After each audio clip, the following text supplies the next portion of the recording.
baby. Yeah. It's Monday. How y'all doing today? Nice Monday. Had a nice weekend besides the rain that came on Saturday. But let's get right to it. Because Obama got, what, a 4 or 5 point bump out of the convention? Yeah. Man, now these dudes are scared. They're going to start ramping up the negative ads and some more stuff. Hey, it's like my shirt says, vote or die. And you know who to vote for, Obama, period. There's no ifs, buts, ands about it. We need to make sure that no other Republican gets into office ever again, period. Because they are the people who mess this nation up. They're the people who divide this nation. So they don't deserve to be in office. Just let them be a party. Let them do their little Congress thing or their little, want to be one of, majority in one of the houses, and that's about it.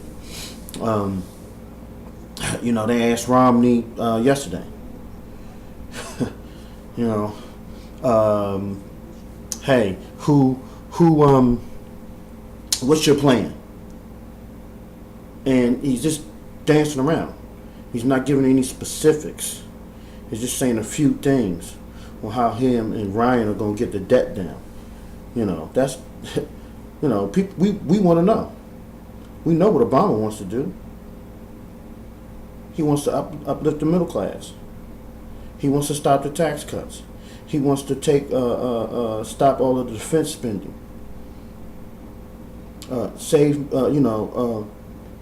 Implement the implements that need to go into for Obamacare. All the stuff hasn't kicked in yet, so we're waiting for that to kick in. But we know what his plan is, and he wants to create jobs, infrastructure, like rebuilding our bridges and our roads. That's instant jobs right there, and then transportation, and then teachers and firefighters. That's instant money right there. But they're talking about government spends too much money, this and that. But if you limit the government from spending, then that means the states have to spend more. When the states run out of money, then what they have to do, they have to go to the government to get money. Or raise taxes, or both. So the plan of the Republicans is an idiotic, stupid plan. Because like I said, I didn't hear any of those people, none of these people that I talked to, none of my idiotic friends that I talked to, I don't hear none of them saying anything. I didn't hear any of them when Bush was just doing whatever for 8 whole freaking years. And that's the reason why we're in this mess. I didn't hear anything from any of them. And they don't even like to mention his name right now. Why wasn't he at the Republican convention? Clinton was. Then they have all these little simple, stupid, crazy things that they like to say, that they think that us Democrats don't know what's going on. No, the problem is you and your constituents do not know what's going on. You and your constituents are the reason why this country is the way it is. You know what I'm saying? You want to spend all this money on defense. We are the greatest power, but we don't have to spend that much money on defense at all. I mean, and to them, what it is, it's big business. That's what it is. Wars are business. They got some buddies, just like Bush and Dick had friends like Halliburton, which Dick Cheney used to run. It's awful funny how he got what? They got all the contracts out there as far as oil, and they were talking over the oil's going to pay for the war. What, oil didn't pay for the war? That oil didn't pay for the war at all. That war wasn't even paid for. But see, these Republicans, that's what they run on. That's their whole thing, big business. That's who they are beholden to, big business. Period. And they think capitalism, that Reaganists, because he's in the back room, during his administration, working deals with Burrs and Stern. So I mean, they are big business, and you can see that now. Who is beholden to Mitt? Who does Mitt have hands in their pockets. So what is he guaranteeing them? Because they're giving all him this money to become president. They're going to spend no matter how much money it takes to make sure this guy gets into office. They're going to lie, cheat, and steal and do whatever it takes. And I'll tell you, that big business thing, it's like with the Medicaid, Social Security. The Republicans have always wanted to get rid of those programs. That's because they consider it a give me, and they don't want to give anybody anything. They don't even care about their own race.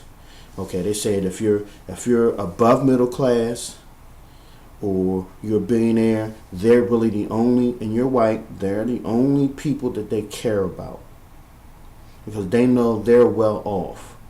They know they don't have to worry about them. But see, the thing is this: when you get rid of those two programs, three actually, Medicaid, Medicare, and Social Security, and you privatize them, right, that creates competition. Now, maybe the doctors, the insurance companies, and whoever else wants to jump in there, because that's what's going to happen. Once you privatize it, a lot of companies, a lot of people are going to want to jump into it and do it. So I posted on Facebook the other day. I was like, Republicans, they want to do the capitalism thing and competition. It's healthy and it drives down the prices and it makes from healthy business environment. And hey, well, if you remember the housing bubble, remember that? What happened? That's another reason why this economy's tight. Deregulation, the banks and stuff, another reason. And because you got a lot of shiesty people that were doing shiesty things. And the intention was to make things affordable for people to afford, not for the people who are lending the money to get over and make money and everybody else suffer. And that's what happened. Instead of these guys making sure and doing things in a proper way and making sure that some of these people that were getting them, that really couldn't afford them, to make sure that they didn't. And then all these people ended up losing their houses. If you're gonna make sure somebody can afford something, then you do it in a manner to where they can afford it. Period. There ain't no way around that. If you got to tack on a few more years, bring down the percentage payment so they can pay all their bills and pay that, then you got something going. But no, these guys got greedy because they knew either way, if they were that money that was coming in, because it was a whole lot of people, so you got to think about it, you got a whole lot of people, so you're going to take it. And that money's coming in, and you're just like, okay, well, if they can't afford it, it's going to come right back to the house, it's going to come right back to us, and then we just going to turn around selling. So what they were thinking about is the money that was coming in. All the money that was coming in, oh yeah, we going to get that. We got a rush of money coming in. We going to get it. Now, if they can't afford it, they're going to have to foreclose, so we're going to take the property, and then we're going to fix it up and then sell it again. So either way, we don't lose out. And that's what they thought. But it backfired. It backfired because when you got that many people coming in and you got that many houses loose, who you gonna have to buy them houses? But then on the other hand, you got builders just building all over the place. What's the y'all figure it out. So I need to help you. And you still got builders building. Builders are still making money. The housing market's coming up, but it's never going to be. It's going to be some time before it gets anywhere back to where it was, if it does. I mean, truthfully, I don't think it's ever going to get back to where it was, ever at all. But this notion that the Republicans have, as far as capitalism and creating competition, brings down the prices. Well, I remember a company called Comcast. I know all y'all have it. Verizon. I know all y'all have cell phones. A lot of these companies, it's like Comcast. It's about probably 10 or so more companies of cable. Cable hadn't went down. Cables went up. It's went up. It hasn't went down. So that creating competition and the free market stuff, it's not gonna work. It's not. So if you get, I mean, look at cricket. You got some new guys. What do you call it? T-Mobile, AT&T, which is really Verizon kind of, which we broke up, or Bell. Back in the day, you got who else? You got Sprint, you got Nextel. Before that, Verizon was the big boy on the block. I mean, I remember I had one of those big Army phones back in that. I was one of the first guys around to have a phone.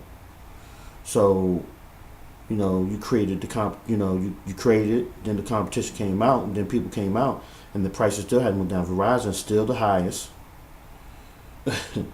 you know, look at the iPhone. Look at cell phones. Cell phones hadn't went down. iPhone's $400 something. That's just for the standard one. And that's if you don't have a plan. If you don't have a plan, and you just want to outright just get the phone, you're paying $400 without no doubt. Now, if you have a plan, it's $200. So the prices hadn't went down. So that notion that you create competition, that the price is going to go down. Now that used to be kind of how it used to be. The more demand and the more competition or whatever. But demand and competition are two different things. The more demand drives the price down. Because the more demand you have, it's like it's the supply and demand thing. If you can supply it, and you have the consumer that's demanding, but we're the ones who getting carried, and that's going to be the same thing that's going to happen if you privatize Social Security and you privatize Medicaid and Medicare. The price is going to go up, service is going to go down, and then you're putting in a voucher. The voucher is going to be specified at a certain amount, and that's it. So how is that helping people who, when you go in and they say, okay, you got this condition, but you need this, you need that. Oh no, by the way, you need this too. So there's another $2,000 tacked on to the $2,000 that you pay for the voucher. So what do you tell them? You say, oh well, this is all I got. The voucher, I can't pay the rest. I mean, really. And like I said, this notion that they have, where you have competition, you bring it out and privatize, and let it go. No, that's the reason, and it's already been documented. You guys can check it out. Paul Ryan. Some of these people that want it, they give PAC money to him. They give PAC money. You can check it. It might be a secret to those who don't check it, and those who don't know, who don't pay attention to what's going on. But I can guarantee you that they've been giving money, the Republicans, majority of them, to want to privatize these things. And these guys who want it privatized, they want to reap the rewards. I mean, that's simple math. While the government has hand in it, these guys don't get paid. They don't get paid nothing. And they've been watching, and they know that healthcare is an important thing, something that is necessary for all Americans. They want a piece of that pie. Just that simple. They want a piece of that pie. And like I said, these guys, they talk a good talk, but what plans do they have? What have we heard from them that is a substantial plan that's going to change anything? I've just heard some of the same old, and really nothing. So how's that going to help us move forward? These guys, they don't understand how business works. What they want to do is they just want to just get the rewards, the money. The money. It's like I said, Mitt Romney, he ran an investment venture capital type of firm. They're not in the business of creating jobs. They're in the business of helping businesses make money. and basically it's not even that. They're in the hopes that if they give a business $1 million, they're gonna make back 2 million. So they're gonna make back their million plus $1 million, and that's what they're about. They're not about saying, okay, they not. I'm not gonna. If I was a investment banker or a venture capitalist, I'm not gonna come to you if I'm giving you money saying, oh yeah, how many jobs did you create? You need to create some jobs. No. I'm gonna say, look, I gave you an investment. First of all, I need my million paid back, and then I need my profit. Where's it at? Where's it at? That's it. You got nothing to do with jobs, nothing at all. Not a thing. Not a thing. Now we've got less than 2 months before the election. Obama's up. It's not a comfortable lead, but I mean, if you look at stuff inside, and he's got a good lead in Ohio. No Republican president has ever won the presidency without winning Ohio. Obama's got a few ways, and he's leading.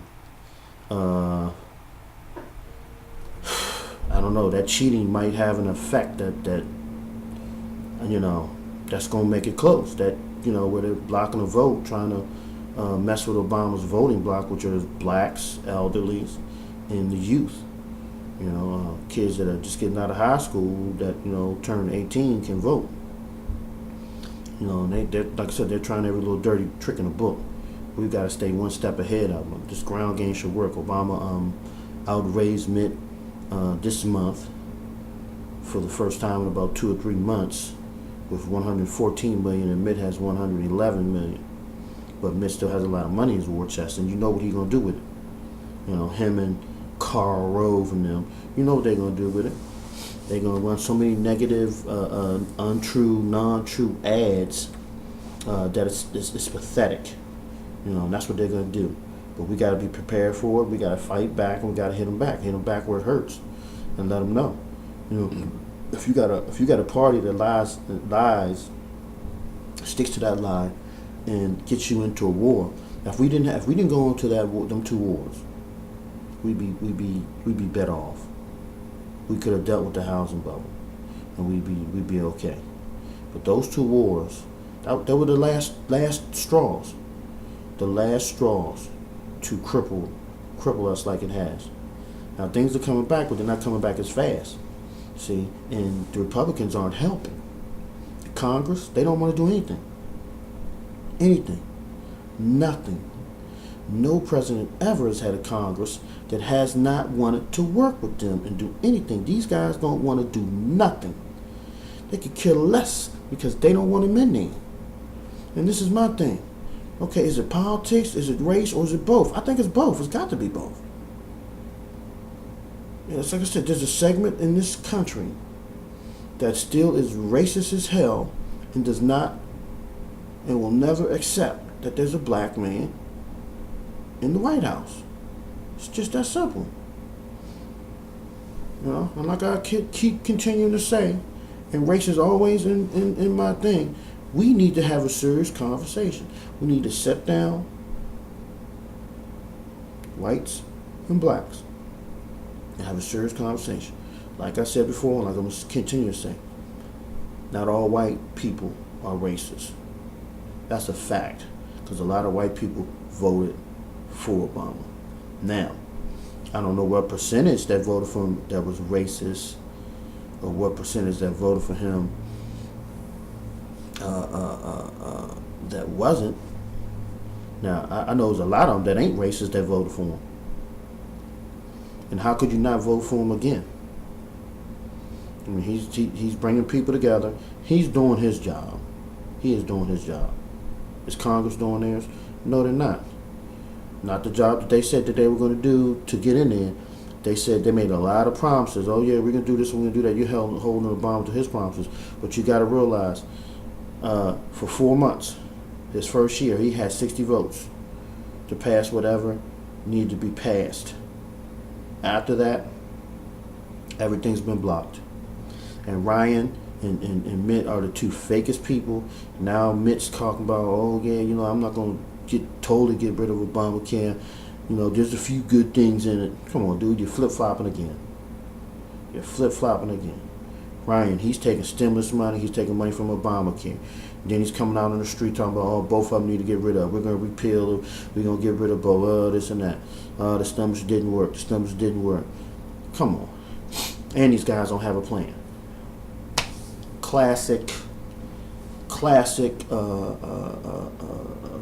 bull crap politics that's never going to help us move forward. Never. Never. We got this debt ceiling coming back up again. That's not going to get worked out. Like I said, man, these guys are not giving any specifics about anything. All they're doing is going around and around and around and around and around in circles. Around and around and around in circles is not moving forward. Eventually, you keep going around and around in circles, you're going to start to move backwards. Just my opinion. Well, folks, it was nice. I'll be back Tuesday. Yeah, I remember in my travels, I haven't been able to do too much. I've been real busy doing a lot of other things. But I'm going to give me an Obama shirt. Like I said, I'm going to put this in the background and give me an Obama shirt. But don't forget, all right? Vote or die, baby. Peace.